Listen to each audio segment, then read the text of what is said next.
Arthur Pendleton often thought the small creek behind his Oak Haven Estates home was the property's best feature.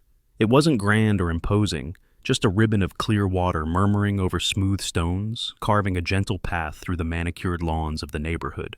For Arthur, a hydraulic engineer whose days were spent analyzing the complex, often chaotic flow of water through urban systems, this simple, predictable stream was a balm. After long hours spent wrestling with blueprints and pressure calculations, he'd sit on his weathered Adirondack chair, listening to the water's gentle song, feeling the tension seep out of him like groundwater, finding its level. His backyard wasn't large, but the creek gave it a sense of depth, a touch of wildness amidst the suburban order. Sunlight filtered through the leaves of the mature oak that leaned protectively over the bank, dappling the water in shifting patterns. Dragonflies, iridescent jewels on wings, darted above the surface, and occasionally a small turtle might be seen sunning itself on a flat rock midstream. It was a tiny ecosystem, a private sanctuary where the noise of the nearby city felt miles away. This afternoon, like many others, the cheerful shouts of the Vance children, Leo and Mia, drifted over from next door. Arthur smiled faintly as they appeared at the edge of his property line, peering towards the creek with the hopeful intensity only children possess. "Mr. Pendleton, can we look for crayfish again?" Mia called out, her small bucket already swinging expectantly. "Of course," Arthur replied, his voice calm and even. "You know the rules, careful on the stones, and put them back where you found them." He watched as they navigated the familiar moss-slicked rocks with practiced ease. The water barely reached their ankles, shallow and clear enough to see the sandy bottom. There was a comfortable routine to it, these visits from the neighborhood kids who saw the creek, not as a hazard, but as a place of endless small discoveries. Little did Arthur know the quiet rhythm of his sanctuary, like the steady flow of the creek itself, was about to face an unforeseen obstruction. The peaceful scene felt permanent, yet change was already gathering upstream, silent and unseen. The first tremor in Arthur Pendleton's peaceful world arrived not as a sound, but as a piece of crisp, expensive-feeling stationery, delivered with the afternoon mail. The return address bore the newly formed Oak Haven Estates Homeowners Association logo, embossed in a severe gold font. He slit the envelope open with a frown. Inside, a formal letter announced the commencement of active enforcement of community bylaws, referencing vague statutes regarding property maintenance and unapproved landscape features presenting potential liability issues. Arthur reread it, a knot of unease tightening in his stomach. It felt impersonal, yet vaguely pointed. He set it aside, determined not to let bureaucratic jargon disrupt his evening calm. That resolve lasted precisely 2 days. Late Saturday morning, as Arthur pruned a rosebush near his patio, a sleek dark sedan pulled silently to the curb. A woman emerged dressed in a tailored linen suit, the color of pale stone, her posture ramrod straight, her blonde hair pulled back in a severe chignon. She moved across his lawn with an air of proprietary inspection, stopping a few feet from him. "Mr. Pendleton." Her voice was clear and carried an edge of cool authority. "I'm Serafina Thorne, president of the Oak Haven Estates, HOA." She didn't offer a handshake, her eyes already scanning past him towards the creek. "Yes." Arthur straightened up, wiping soil from his hands onto his jeans. "We're conducting initial property reviews following the enforcement notice." She stated, her gaze fixed on the stream. "This water feature, it's not documented in the original plot plans, and it represents a significant deviation from approved landscaping, not to mention a clear safety concern." Arthur felt a surge of disbelief, quickly followed by irritation. "That's not a feature, Mrs. Thorne. It's a natural creek. It was here long before my house, long before any of these houses." Serafina gave a small, dismissive flick of her wrist. "Natural or not, its presence on your property constitutes an unapproved element under Section 14B of the bylaws. All water elements require specific board approval and mandated safety fencing due to liability." Her tone was final, as if explaining something simple to a child. "Liability. It's barely 6 inches deep," Arthur countered, gesturing towards the gentle flow. "The neighborhood kids play here safely all the time." "That," Serafina said, her voice hardening slightly, "is precisely the issue: unsupervised access, potential accidents. The HOA has a duty to mitigate risk."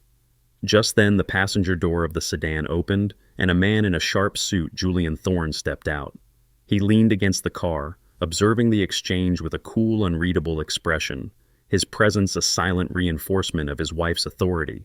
Serafina didn't even glance his way. "You'll receive formal notification outlining the required remediation steps. Good day, Mr. Pendleton." She turned abruptly and walked back to the car, leaving Arthur standing amidst his roses, the peaceful morning air suddenly feeling heavy and contested.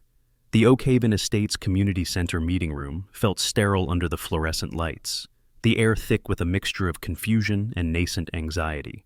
Rows of folding chairs held residents, many murmuring uncertainly about this sudden activation of the long-dormant HOA. At the front table sat Serafina Thorne, radiating crisp authority, flanked by her husband Julian and two other board members Arthur didn't recognize. Serafina called the meeting to order with a sharp rap of a pen against the table. After brief introductions and procedural remarks, she steered the agenda towards property standards and risk mitigation. Her gaze swept the room before landing coolly on Arthur. Item 4, unapproved landscape elements, specifically the natural water channel located on the property at 12 Elm Lane. Arthur felt a flush rise in his neck. He stood slowly. "Mrs. Thorne, as I explained, that's a natural creek, not a landscape element I installed." "Mr. Pendleton," Serafina countered, her voice smooth but unyielding. "Its origin is irrelevant under the bylaws. Its presence constitutes an undocumented water feature. Section 14B clearly states such features pose an inherent liability risk, particularly concerning unsupervised children." "But it's incredibly shallow," Arthur argued, trying to keep the frustration from his voice. "It poses no real danger, Eleanor. Your kids play there often." He looked towards Eleanor Vance, who sat a few rows back. Eleanor stood tentatively. "That's true, Serafina. My Leo and Mia love that creek. It's perfectly safe. They just catch minnows." "Thank you for your input, Mrs. Vance." Serafina cut her off, the politeness razor thin. "However, personal anecdotes do not negate documented insurance liabilities or the association's fiduciary duty to protect all residents and the HOA itself from potential lawsuits. Perception of safety is not the same as mitigated risk." She turned back to Arthur, her expression hardening. "Therefore, the board requires remediation.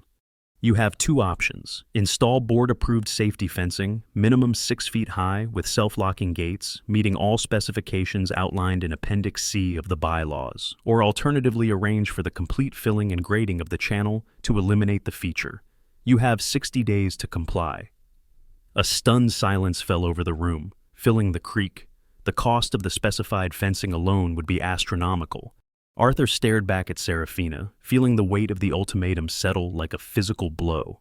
Across the aisle, he noticed Maya Sharma, the landscape architect from down the street, watching the exchange with a quiet, knowing intensity in her eyes, a subtle tightening around her mouth that suggested this wasn't the first time she'd witnessed Serafina Thorne wield the rulebook like a weapon. The rules of engagement had been set, and they felt decidedly one-sided. The injustice of the HOA meeting gnawed at Arthur Pendleton for days. Filling the creek felt like vandalism, a violation of something fundamental. The sheer irrationality of demanding costly fencing for a shallow stream rankled his logical engineer's mind. There had to be more to it than just bylaws and abstract liability. Driven by a growing suspicion that felt alien to his usually calm nature, Arthur decided to trace the creek beyond his property line to understand its true source. One overcast afternoon, he pulled on sturdy boots and followed the water's path upstream. It led him through a patch of overgrown woods separating Oakhaven Estates from the sprawling new luxury development the Thornes were building on the adjacent hilltop. Thorne Crest. According to the imposing sign, the creek narrowed here, winding through tangled underbrush. After about 15 minutes of pushing through branches, he found himself near the edge of the Thorne Crest property line, where the creek seemed to originate from a culvert obscured by overgrown cattails and construction runoff. Pushing aside the reeds, Arthur's eyes widened. It wasn't just a natural spring feeding the culvert. Partially hidden beneath silt and debris was a large corrugated plastic drainage pipe, angled directly into the stream bed. It clearly wasn't part of the original landscape. It was infrastructure leading directly from the direction of the Thorne Crest development, likely from a retention pond designed to handle their site's water runoff. Why hide it? Why wasn't this discussed? A few evenings later, Unable to shake his unease, Arthur walked back towards the wooded area near dusk. As he approached the spot where the pipe emerged, he heard the crunch of gravel. He ducked behind a thicket of sumac, just as Julian Thorne's expensive SUV pulled up near the edge of what looked like a small, man-made pond higher up the source feeding the hidden pipe. Julian got out, glanced around quickly, then took a large, unlabeled plastic container from the back of his vehicle. Arthur watched, heart pounding, as Julian carelessly tipped the container's contents, a milky, acrid-smelling liquid, directly into the pond water near the intake for the pipe. Within moments, Julian was back in his SUV and driving away, leaving Arthur hidden in the bushes staring at the disturbed surface of the pond with a chilling realization this wasn't just about bylaws anymore. The official notice arrived the next day via certified mail, a final notice of bylaw violation. Citing Section 14B, it detailed a hefty initial fine of $500 plus an accruing penalty of $100 per day past the 60-day deadline if the creek wasn't remediated by fencing or filling. The cold bureaucratic language felt menacing now, underscored by the memory of Julian Thorne's furtive actions at the hidden pond. The pressure had just become intensely personal and potentially dangerous. The image of Julian Thorne dumping chemicals near the hidden pipe, combined with the escalating fines, solidified Arthur Pendleton's resolve. This wasn't just an HOA dispute. Something felt fundamentally wrong. His engineering background told him water always finds a path, and deliberately altering its course without understanding the source could have unforeseen consequences. He needed facts, expert validation that went beyond subjective interpretations of bylaws. He scheduled a consultation with Dr. Elias Croft, a semi-retired environmental geologist whose work on local watershed management Arthur respected. Dr. Croft met Arthur at the creek bank, his weathered face thoughtful as he took soil samples and examined the flow. After listening intently to Arthur's account, including the discovery of the hidden pipe, Croft frowned. "This creek isn't just surface runoff, Mr. Pendleton," he stated, gesturing towards the Thorncrest development uphill. "This area sits above a significant natural spring system, part of the old Oak Haven Aquifer recharge zone. Your little creek likely acts as a crucial relief valve, especially during heavy rains. That pipe suggests they're diverting groundwater, potentially from that spring system directly into this channel, blocking this outlet." Croft paused, his expression serious. "Could force that groundwater to find other, less predictable paths. It's hydrologically irresponsible, potentially destabilizing." Armed with this validation, Arthur sought out Maya Sharma. He found her working in her meticulously designed garden, a blend of native grasses and sustainable landscaping that still bore faint scars from where she explained ruefully the HOA had forced her to remove non-compliant but ecologically beneficial plants 2 years prior. "Serafina Thorne believes nature should be tamed into submission," Maya said, her voice tight with remembered frustration. When Arthur mentioned Dr. Croft's findings and the hidden pipe, Maya's eyes widened. "That explains a lot. This whole area," she swept a hand towards the manicured lawns of Oak Haven and the imposing structures of Thorncrest beyond, "used to be designated seasonal wetlands. Developers fought for years to get it rezoned. The Thorns finally succeeded where others failed. But there were always concerns about water management. Wetlands. The word resonated with Arthur. How could they build a luxury development on land potentially vital for drainage? Maya suggested he speak to Agnes Holloway, a formidable woman who had recently retired after decades in the county's water management department and lived on the edge of Oak Haven. Agnes listened patiently in her sun-drenched living room, her gaze sharp. "Thorncrest. Oh, I remember the battles over that land," she said dryly. "Wetland designation mysteriously softened around 2015, big money involved. Talked to David Chen over at County Planning. He was junior staff back then, but handled some of the paperwork. Tell him Agnes sent you." David Chen, initially cautious, became more forthcoming when Arthur mentioned Agnes and presented Dr. Croft's assessment. He pulled up historical zoning maps and planning documents. "Here it is." Chen pointed to a section highlighted in red on an older map encompassing the Thorncrest area, classified W2 Seasonal Wetland Development Restricted.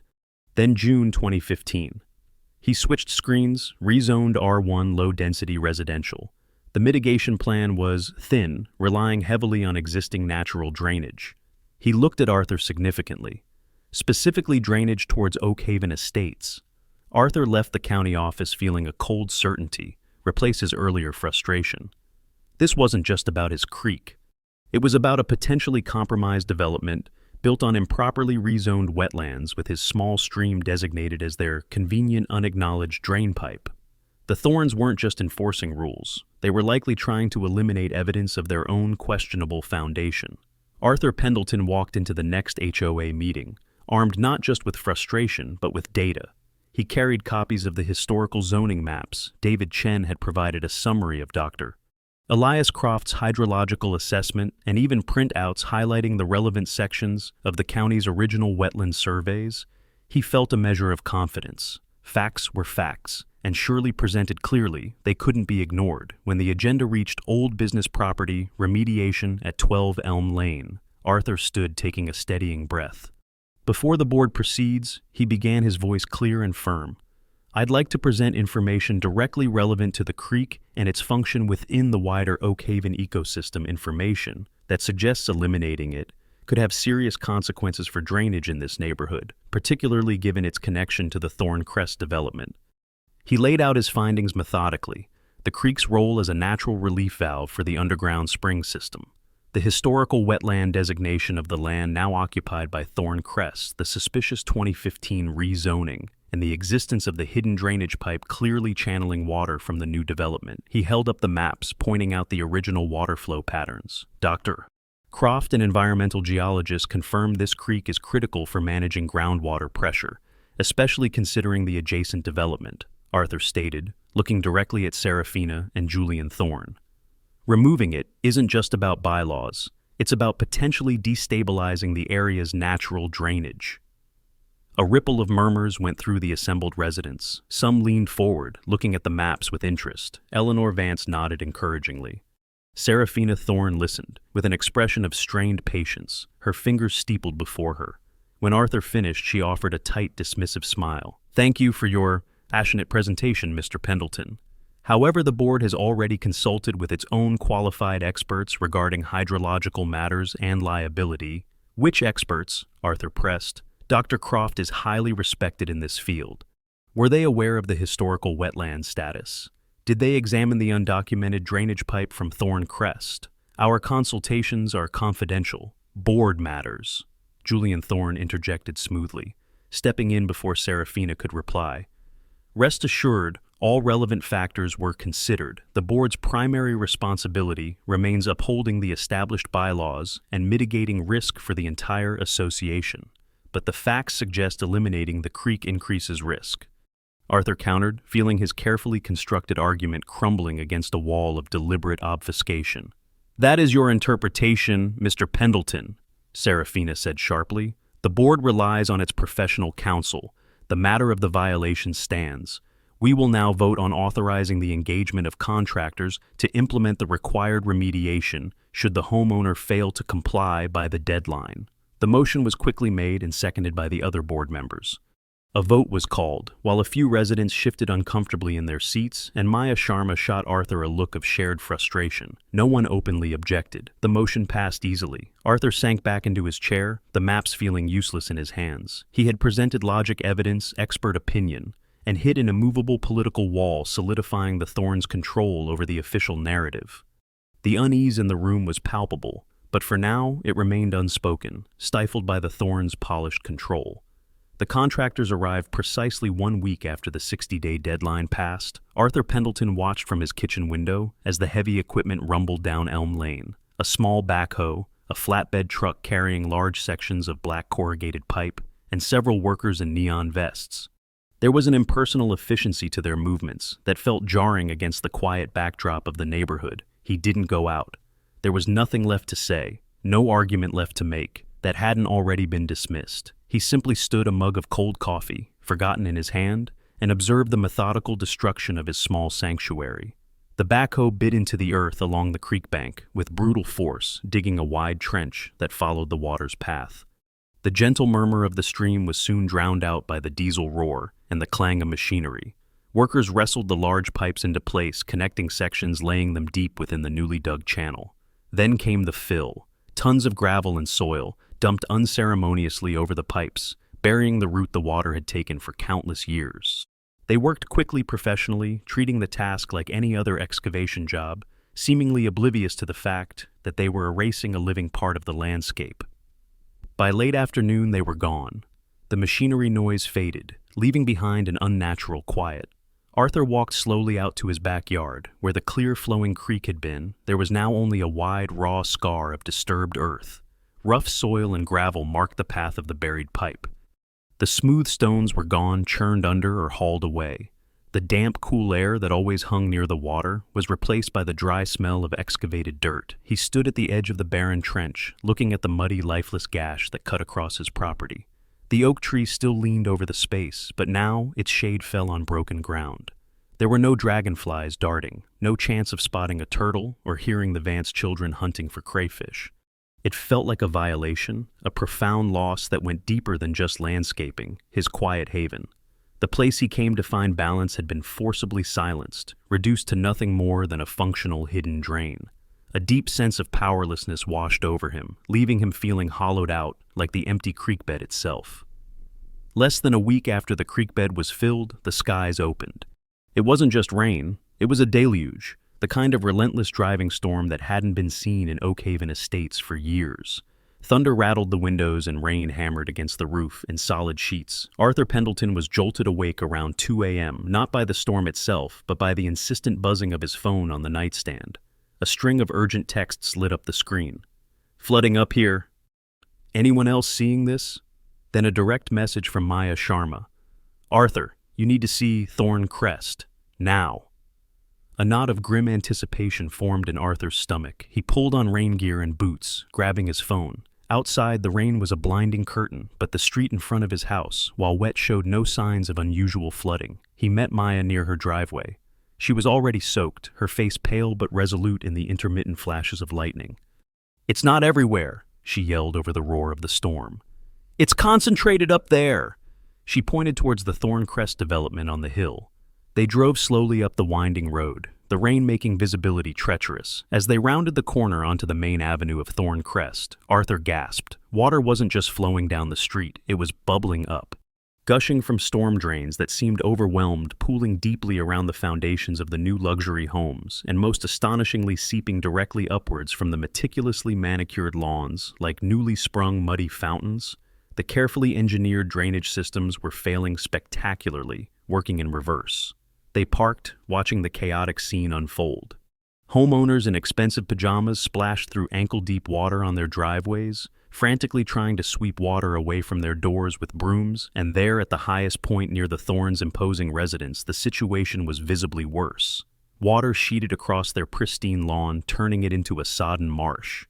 Arthur saw Julian Thorne looking frantic and unrecognizable, without his usual smooth composure, trying desperately to clear a blocked drain near his garage. Arthur raised his phone, the screen slick with rain, and began recording.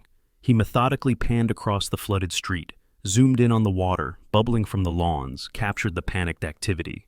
He wasn't just a victim anymore. He was a witness documenting the undeniable consequence Dr. Croft's words echoed in his mind. Blocking this outlet could force that groundwater to find other, less predictable paths. Nature, denied its established route through his simple creek, had indeed found a new path. Directly beneath the foundations of those who had tried to bury it, dawn broke gray and heavy over Oakhaven Estates, revealing the storm's messy aftermath. While the standing water on the Thorncrest streets had mostly receded, muddy tide lines stained garage doors and foundations. Saturated lawns sagged, dotted with debris washed down from higher ground. But the true cost of the night's chaos became apparent not just on the hill, but in the homes bordering the newly buried creek path. Homes like the Vance's Arthur Pendleton found Eleanor Vance sitting numbly on her front steps amidst a heartbreaking tableau. Soaked cardboard boxes slumped on the lawn, their contents spilling out. Children's artwork blurred into muddy pulp photo albums, warped and stained, a handmade quilt dark with moisture. Dean, her husband, hauled load after load of ruined belongings from the basement door to the curb, his face grim. The air hung thick with the smell of damp earth and mildew. "The basement," Eleanor whispered, her eyes red-rimmed, looking up at Arthur as he approached cautiously. "It wasn't just seepage, Arthur. It came up through the floor drains like a spring." She gestured helplessly at a child's tricycle, its handlebars coated in mud. Leo's old rocking horse, my grandmother's linens. Mia keeps asking if the water monster is coming back. Arthur's heart ached for them. This wasn't just property damage. It was the violation of memories, the erosion of a child's sense of security. The insurance adjuster just left. Eleanor continued, her voice brittle. They won't cover it.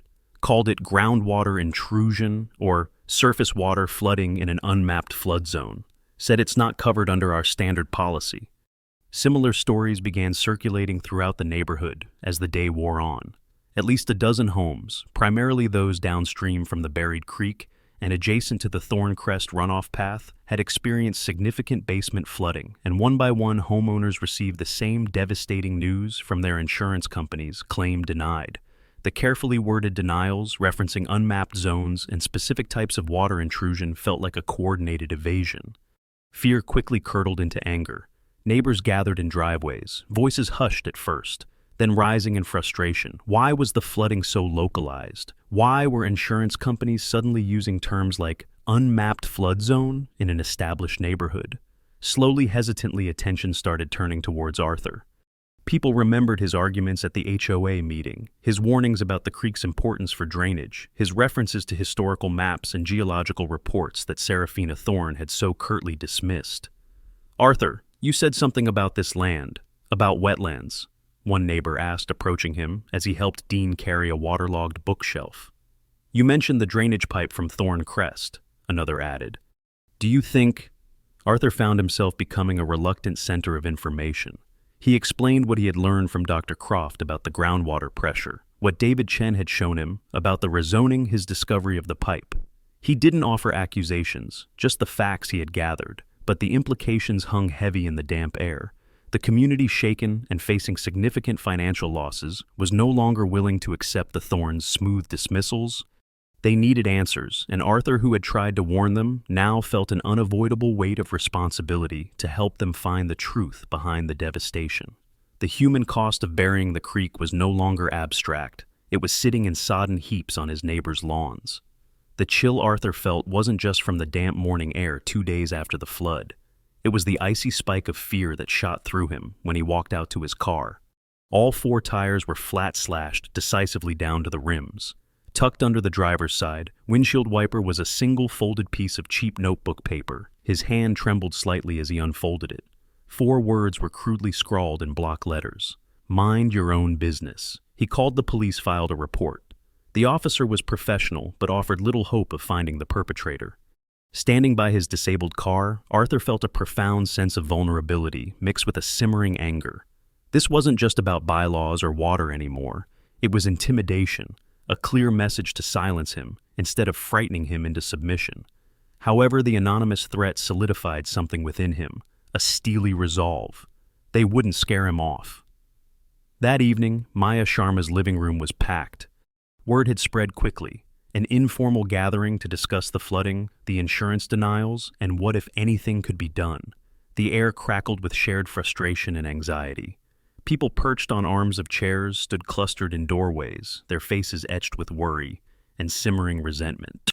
One by one, neighbors shared their stories. The irreplaceable items lost, the condescending dismissals from insurance agents, the staggering quotes for basement repairs, even recounting past minor skirmishes with Serafina Thorne over trivial violations that now seemed part of a larger pattern of control. When everyone who wanted to speak had finished, all eyes turned to Arthur. Maya gave him an encouraging nod. Taking a deep breath, Arthur stood and began laying out everything he had discovered, systematically connecting the dots for his neighbors.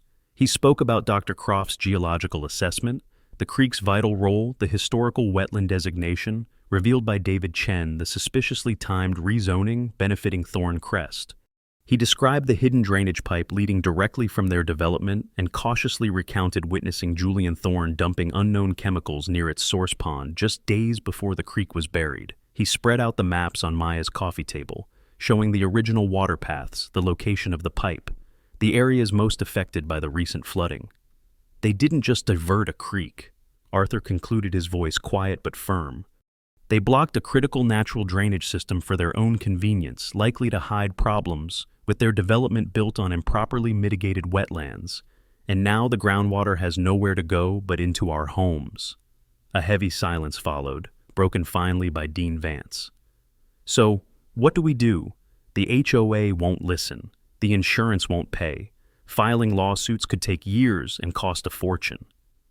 "We can't just sit here," Maya stated, her voice ringing with conviction. "If the official channels are blocked, maybe we need to help nature along its original path." An idea sparked in the room, passed around in murmurs that grew into determined whispers. Arthur pointed to specific spots on the old watershed maps he'd printed, locations where smaller natural drainage channels used to exist before being filled or obstructed during Oak Haven's original development. Decades ago, channels that could potentially alleviate the pressure if cleared.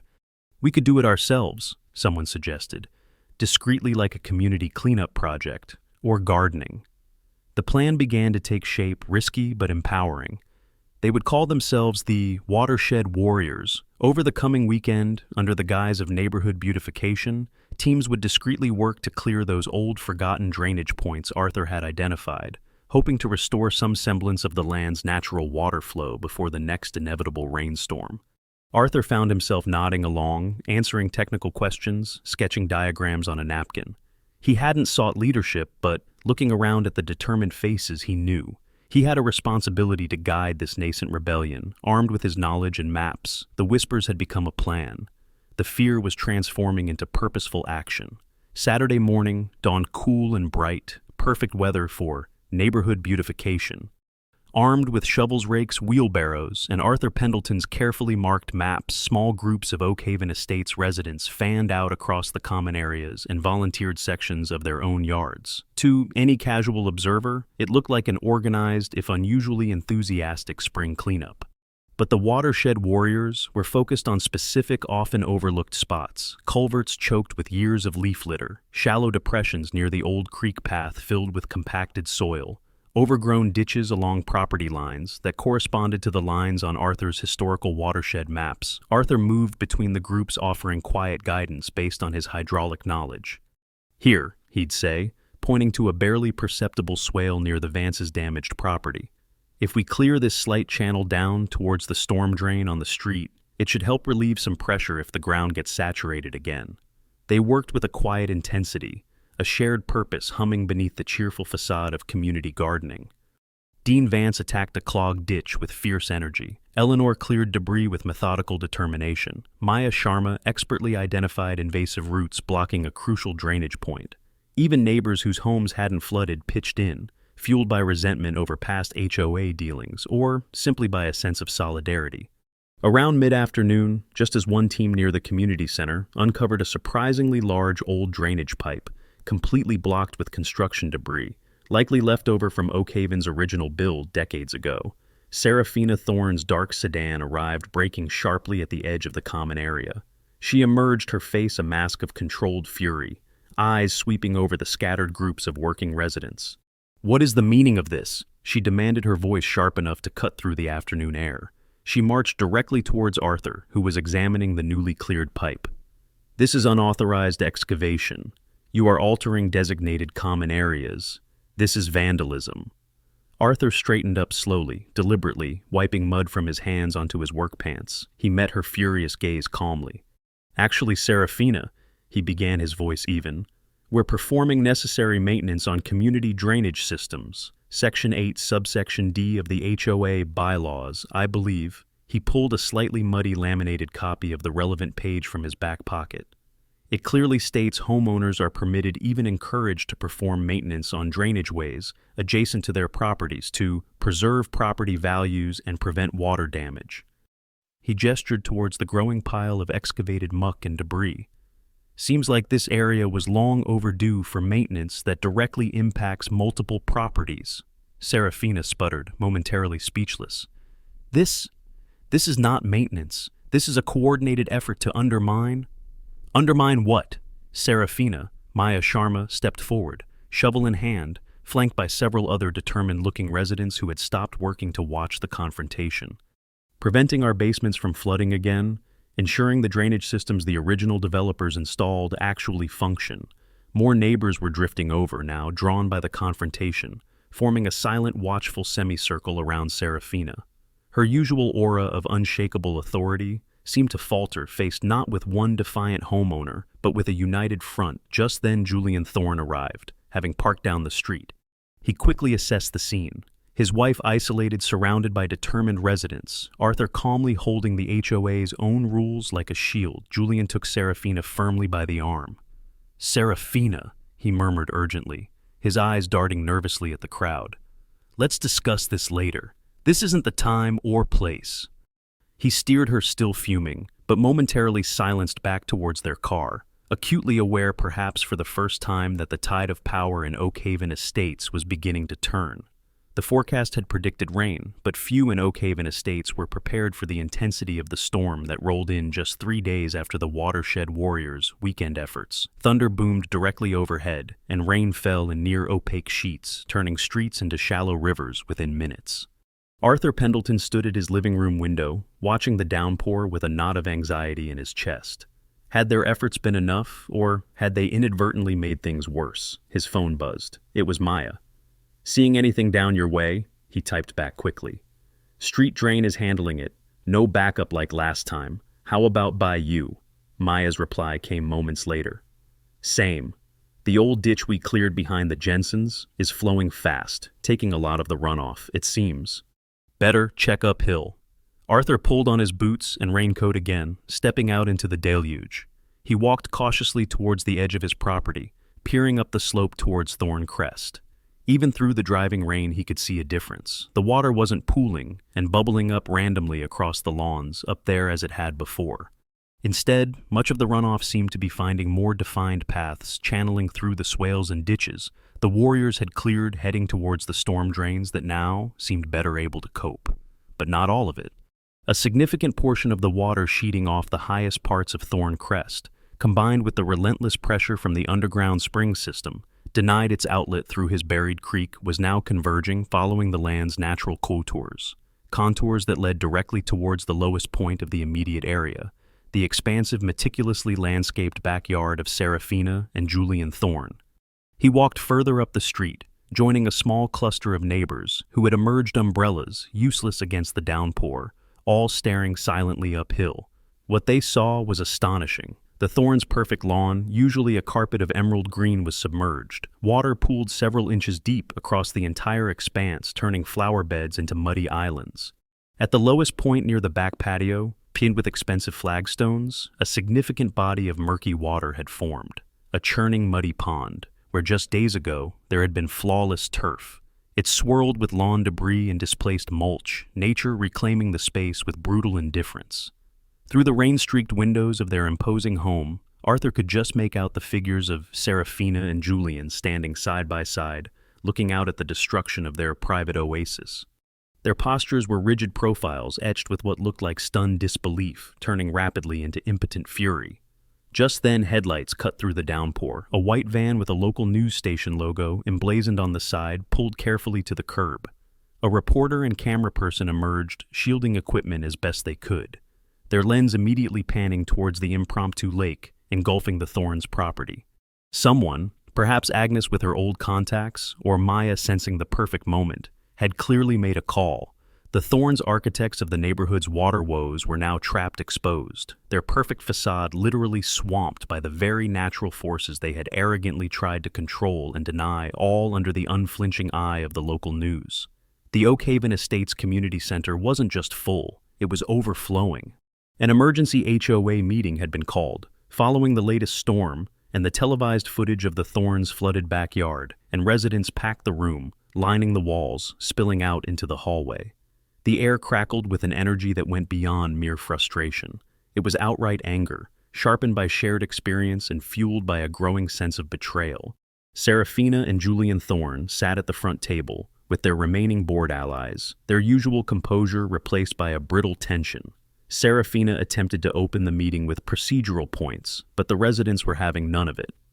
"We're not here to discuss landscaping approvals," shouted Dean Vance from the back, his voice raw. "We're here to talk about why our basements flooded, why our insurance was denied, and why your backyard suddenly turned into a swamp after our creek was buried." A chorus of agreement rose from the crowd. Maya Sharma stood holding a thick binder. "Serafina, Julian, the board was presented with evidence weeks ago geological reports, historical maps, warning about the risks of diverting that creek. You dismissed it. She began passing out copies of Dr. Croft's assessment summary. You claimed you consulted experts but refused to name them or share their findings.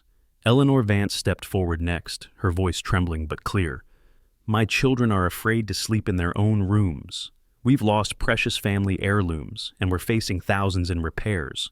Our insurance won't cover because this area is suddenly an unmapped flood zone. Who decided that, and when? Another resident stood waving a letter. My insurance company just sent this. They're considering joining a class action lawsuit against the HOA for knowingly creating hazardous conditions by altering established drainage patterns against expert advice. The room erupted, accusations flew, questions were shouted. Julian Thorne tried to regain control, speaking smoothly about unforeseen weather events and promising further investigation, but his words were drowned out. Serafina sat ramrod straight, her face pale, her knuckles white where she gripped the table edge. Then Arthur Pendleton walked calmly to the front, connecting his laptop to the projector borrowed from the library.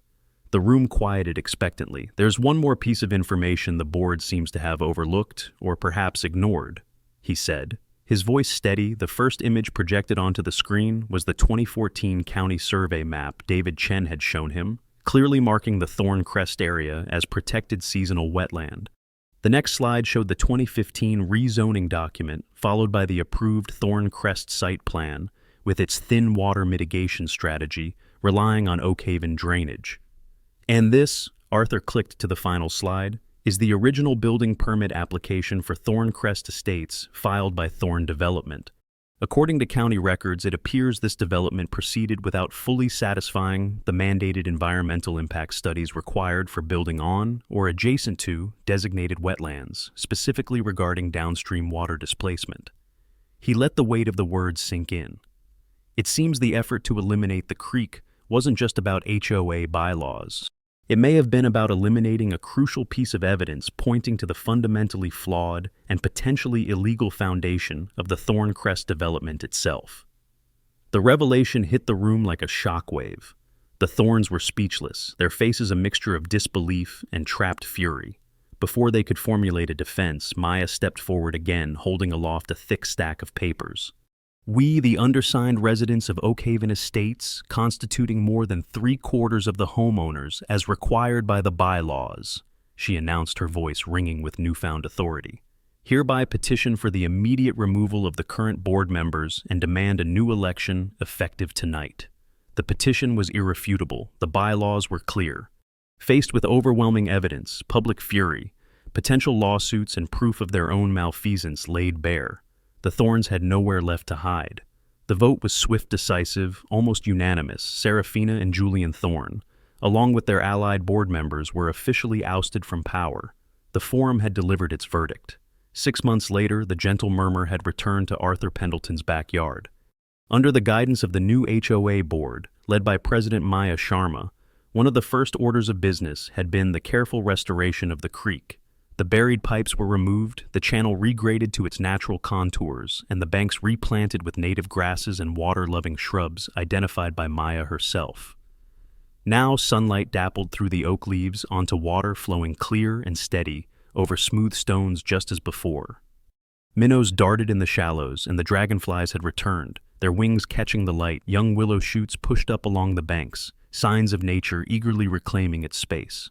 Occasionally, Arthur would see Leo and Mia Vance, their fear forgotten, carefully turning over rocks near the edge, their laughter mingling with the sound of the water. The whole neighborhood seemed to breathe a little easier, the shared ordeal having forged stronger, more communicative bonds between residents. The imposing Thorn residence on the hill stood empty for a while, a stark reminder of the previous conflict before finally being sold, at a significant loss, rumor had it, to a family passionate about sustainable living. They had immediately consulted with Maya about managing the backyard wetland, embracing the natural water flow rather than fighting it. The Thorns themselves had disappeared from Oak Haven Estates, leaving behind only echoes of their autocratic reign, and the costly legacy of their development's flaws, now being addressed through ongoing complex negotiations involving the county insurers and the new HOA. Arthur sat in his Adirondack chair, a sketchbook open on his lap. He wasn't sketching complex hydraulic systems for the city anymore, but rather the simple, elegant curves of water flowing around rocks, the patterns of ripples in a shallow pool. He felt a quiet sense of peace, a deep satisfaction that went beyond mere vindication. It wasn't just about winning a fight, it was about restoring balance both to the land and to the community. He had learned that even the quietest voice, armed with facts and perseverance, could make a difference, and that sometimes the most powerful force for change wasn't a rulebook, but the undeniable truth of nature, seeking its own level. He closed his eyes, listening to the gentle burble of the creek, a sound that now represented not just personal sanctuary, but resilience, community, and the quiet triumph of letting things flow as they were always meant to. Life often presents obstacles, baffling rules, or dismissive authority figures. Arthur Pendleton's journey offers potent wisdom for navigating these challenges. Firstly, trust your intuition when something feels fundamentally wrong, but always anchor that feeling by diligently seeking the facts and evidence. Don't be deterred by initial setbacks. Quiet persistence armed with truth can eventually dismantle walls of opposition. Like Arthur using his engineering skills, leverage your unique knowledge and perspective. Remember that your voice matters, even if speaking up feels unnatural. Find the courage to present your case logically. Crucially, recognize the immense strength in unity. Connect with others facing similar struggles. Collective action and shared knowledge, as seen with the watershed warriors, often achieve breakthroughs individuals cannot manage alone. This story also highlights that ignoring fundamental truths or natural consequences inevitably leads to a reckoning. Understand the systems you operate within, use them when possible, but don't be afraid to think creatively and ethically to find solutions when faced with injustice or bureaucratic walls. Standing firm, seeking allies, and patiently advocating for what's right doesn't just solve external problems, it restores balance, fosters profound personal growth, and strengthens the bonds of community. Embrace your own journey of discovery and advocacy. Small, persistent actions rooted in truth can create significant positive ripples.